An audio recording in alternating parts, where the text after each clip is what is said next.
Assalamualaikum warahmatullahi wabarakatuh. Apa kabar kalian? Semoga kalian baik-baik saja dan tetap diberikan kesehatan oleh Allah Subhanahu wa Ta'ala. Bantu channel kami dengan cara subscribe dan tekan tombol lonceng kalian. Terima kasih. Semoga kisah ini bermanfaat. Wanita tua berpura-pura meninggal untuk memilih ahli warisnya di antara anak-anaknya. Dikutip dari erabaru.net, Agatha Stones sedang sekarat dan dia tahu itu. Wanita berusia 83 tahun itu adalah seorang ibu yang memiliki 4 anak sebelum suaminya Rodney meninggal. Namun anak-anak ini telah dewasa dan meninggalkan rumah untuk memulai hidup mereka sendiri. Agatha seharusnya bangga akan hal itu, tetapi dia merasa sebaliknya. Ini karena semua anaknya hanya tertarik pada hal-hal materi dengan mengorbankan perasaan penting seperti cinta. Dalam pencarian mereka akan uang, mereka telah kehilangan sebagian besar kemanusiaan mereka. Agatha telah menanamkan dalam diri mereka kualitas kebaikan, cinta, kasih sayang, dan empati yang luar biasa sejak masa kanak-kanak. Tetapi tidak ada yang penting dalam menghadapi uang, komoditas yang ingin mereka miliki. Juga keempat anaknya selalu lupa menelponnya. Setidaknya itulah yang mereka katakan padanya setiap kali dia membicarakan dengan mereka tentang hal itu. "Aku sibuk sekali," kata sulungnya Brian. "Aku benar-benar lupa, tapi aku ingin menelepon untuk melihat kabarmu," kata anak nomor 2 Sally. John dan Mary, si kembar yang keduanya bekerja di industri yang sama dengan jurnalis, selalu punya alasan. "Saya memiliki jadwal yang sibuk dan pekerjaan di luar negeri." Brian dan Sally sama-sama berusia 50-an dan memiliki keluarga sendiri. Jadi ketika mereka tidak pergi untuk urusan bisnis, mereka memiliki banyak komitmen. Tapi Agatha berharap mereka setidaknya akan memberinya kesempatan untuk menghabiskan lebih banyak waktu dengan cucu-cucunya. Sally punya 2 anak dan Brian punya 1. John dan Mary berusia akhir 30-an dan belum menetap. Dia merasa sedih karena mereka tampaknya baik-baik saja tapi tidak menghubunginya. Agatha tahu bahwa masing-masing anaknya hanya berusaha membangun karir yang baik untuk diri mereka sendiri. Dan dia berharap bahwa mereka akan tetap menjadi pria dan wanita yang baik dan baik hati yang akan menjalani hidup hanya dengan kualitas positif di hati mereka. Tetap saja, wanita itu sedih karena tidak ada satupun dari keempat anaknya yang datang menemuinya dan menebus waktu yang hilang. Suatu hari dia mengeluh pada temannya Sharon tentang hal itu. "Saya hanya tidak mengerti mengapa anak-anak ini tidak mau pulang dan menghabiskan waktu bersama saya," katanya. "Dan mereka tampaknya memiliki alasan penting sehingga saya tidak tahu bagaimana berbicara dengan mereka." "Apakah itu yang membuatmu sedih?" tanya temannya. "Saya tahu mereka selalu seperti ini, tetapi sekarang menjadi lebih jelas dan pengacara saya meminta saya untuk menulis surat wasiat saya," jawab Agatha sedih. "Menurutku itu hal yang buruk," tanya Sharon. "Ya benar," kata Agatha. "Saya tidak tahu bagaimana membagi sedikit yang saya miliki di antara 4 anak saya, dan kemudian ada masalah karena tidak tahu persis siapa yang pantas mendapatkannya." "Aku tahu apa yang bisa kamu lakukan untuk menentukan itu," kata Sharon bangga. "Mari kita dengarkan," kata Agatha dengan gigi terkatup sebelum tetangga dan temannya menyarankan rencana berbahaya.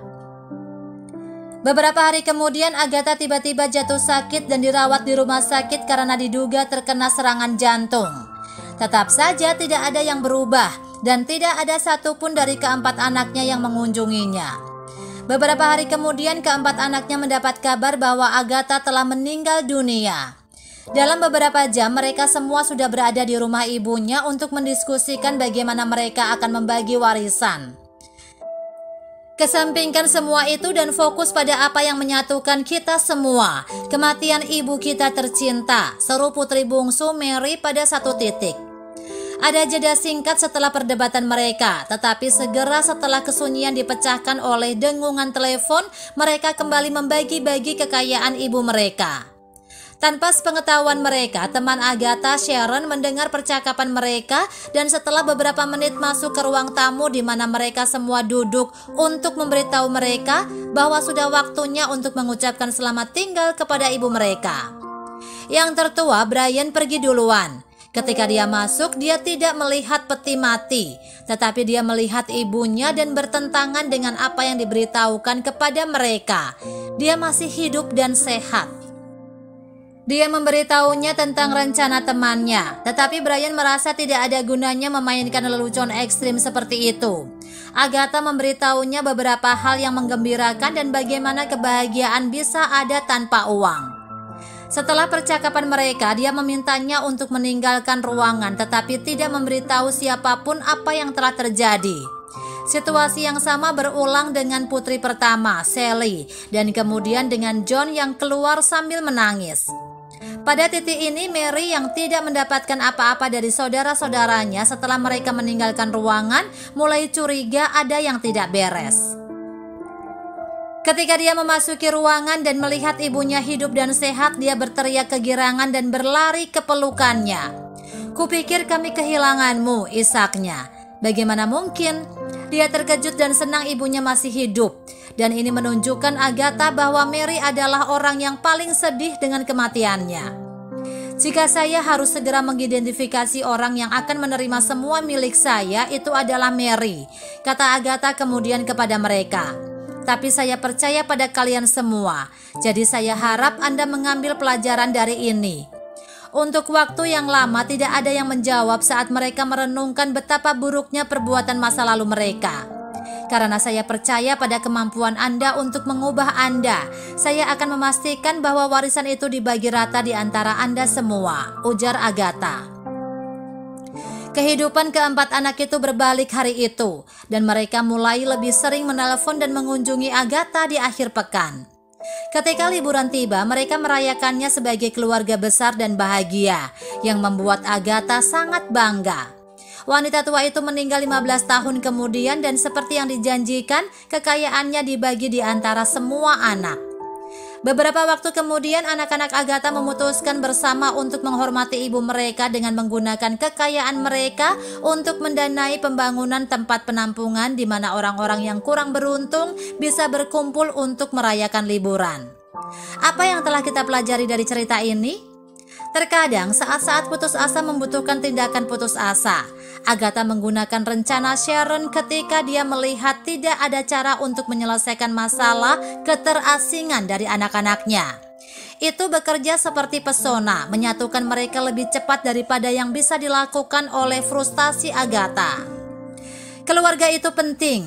Agatha tidak menginginkan apapun selain kesempatan untuk menghabiskan lebih banyak waktu bersama anak-anak karena dia tahu dia tidak akan ada selamanya. Dia hanya ingin menciptakan kenangan yang cukup untuk dibawa bersamanya.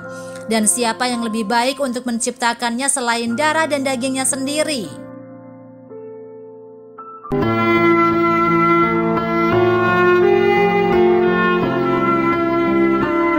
Assalamualaikum warahmatullahi wabarakatuh.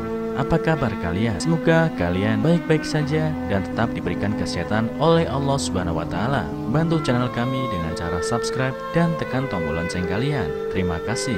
Semoga kisah ini bermanfaat.